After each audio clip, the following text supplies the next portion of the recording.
கம்பெனிக்கு ஆதரவாக வந்து இங்கே புகார் கொடுக்க வந்திருக்கோம்.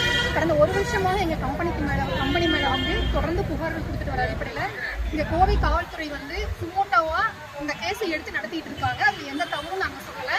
இதுக்கு எங்கள் கம்பெனி நிர்வாகம் எல்லாவற்றையும் ஒத்துழைப்பு கொடுத்து எங்கள் எம்டி சார் எல்லா இடத்துலையும் இதுக்கான ஆதாரங்களை கொடுத்துட்டு வந்துருக்காங்க. இந்த சூழலில் இந்த அசோக் சிந்தி அப்படிங்கிற பாட்டாளி மக்கள் கட்சியை சேர்ந்தவரை தொடர்ந்து யூடியூப்ல என் கம்பெனிக்கு எதிராக பேசிட்டு இருக்காரு. அவரை வந்து நாங்கள் தவறு சொல்லலை. அவர் ஒரு மக்கள் சார்ந்த ஒரு கட்சியில் இருக்கிறாரு. இந்த விஷயத்த மக்கள் மத்தியில் கொண்டு போயிட்டாரு. நாங்கள் தவறு சொல்றேன். ஆனா அவர் வந்து ஏதோ காவல்துறையோட ஆள் மாதிரியும் இந்த நீதித்துறையில ஒருத்தராகவும் வந்து பேட்டி கொடுத்துட்டு இருக்காரு. இதுதான் நடக்கும், இதுதான் அடுத்து நடக்க போகுதுன்னு சொல்லிட்டு மக்களுடைய மனநிலையை கருத்தில் எடுத்துக்காம ஒவ்வொரு தடவையும் இந்த கம்பெனியை மூடிடுவாங்க, இனி உங்களுக்கு வருமானம் வராது, ஆல்ரெடி அதிகமா சேர்த்து வச்சுக்கிற வருமானம் யாராரு சம்பாரிச்சிங்களோ அவங்ககிட்ட இருந்து நாங்க பறிமுதல் பண்ண போறோம்னு சொல்லிட்டு இந்த கம்பெனி எம்டி மேல தொடர்ந்து அவதூறுகளை பரப்புறதுக்கு இல்லாம அவர் மேல வந்து தொடர்ந்து குற்றச்சாட்டுகள் வைக்கிறாரு. இதுல வருமானம் சம்பாரிச்சுட்டு இருக்கிறவங்க மேலையும் குற்றச்சாட்டு வைக்கிறாரு. கம்பெனி மேல புகார் கொடுக்க சொல்லி மிரட்டுறாரு. இந்த மாதிரியான விஷயங்கள்ல அவர் மேல காவல்துறையோ அரசும் எந்த விதமான நடவடிக்கை எடுக்கிறதில்லை.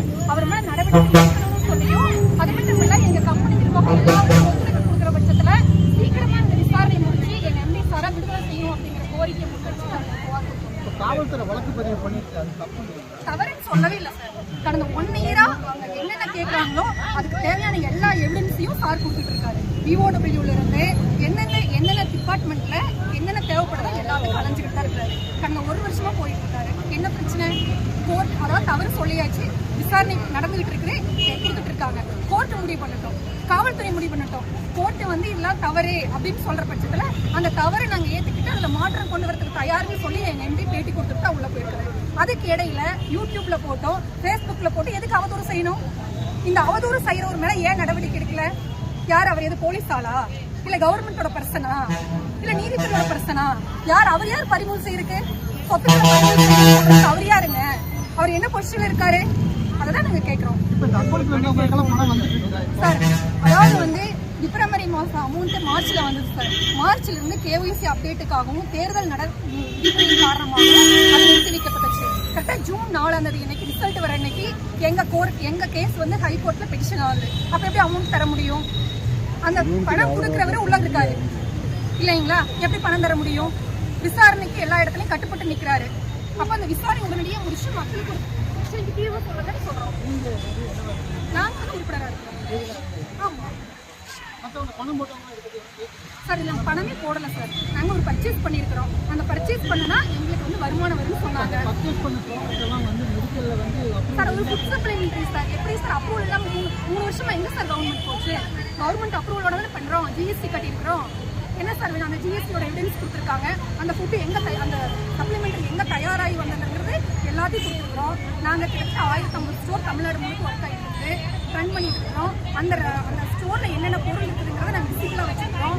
எல்லா ஸ்டோர்லையும் வந்து நாங்கள் வச்சு காட்டிட்டு இருக்கிறோம், அதை விட்டுட்டு இருக்கிறோம். அதை வாங்கி சாப்பிட்டவங்களோட ரிவ்யூ தான் எங்களோட ஏடா வந்துட்டு இருக்குது. இதில் எந்த பிரச்சனையும் இல்லையே சார். யார் சார் சொல்லுங்க? சொல்ல வேண்டியவரும் நீங்கள் உள்ள வச்சுருக்காங்க. யார் சொல்ல முடியும் சார்? டைரக்டர்ஸ் ஆகட்டும், சார் ஆகட்டும், இந்த விசாரணைக்கு கட்டுப்பட்டு நீங்கள் எவ்வளோ நாள் வேணால் எடுத்துக்கோங்க, நான் உங்களுக்கு தேவையான எவிடன்ஸ் நான் கொடுக்குறேன், விசாரிச்சுக்கோங்க. இப்போ சமீபமாக வந்து கேஸ் வந்தப்போ கூட திருப்பி வந்து 1 வாரம் கேட்டாங்க. எந்த ஆப்போசிஷன் நான்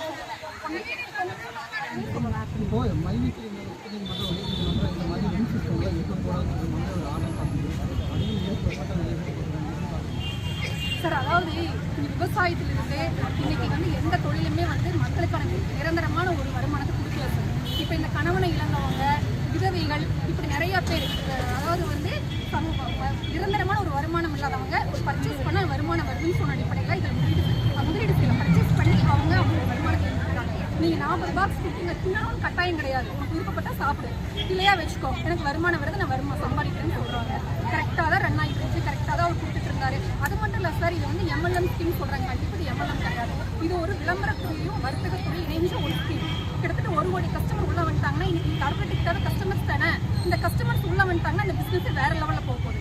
இன்னைக்கு முதலீடுகள் இருக்குன்னு சொல்லிட்டு வெளிநாட்டுக்கு போகுது அரசு. பட் இங்கே தேசிய முதலாளியாக அவர் நிற்கிறாரு. ஏன் கார்பரேட்டும் அரசாங்கம் இதுக்கு வந்து எதிராக நிற்கிறாங்கிறதா எங்களோட கேள்வி. உள்நாட்டு சந்தையில் தேசிய முதலாளிகளை ஆளுங்க வேண்டிய அரசு ஏன் சார் வெளியிலிருந்து வேடிக்கை பார்க்குது? மக்கள் இருக்காங்க, 25 லட்சம் மக்கள் வந்து இருக்கிறாங்க.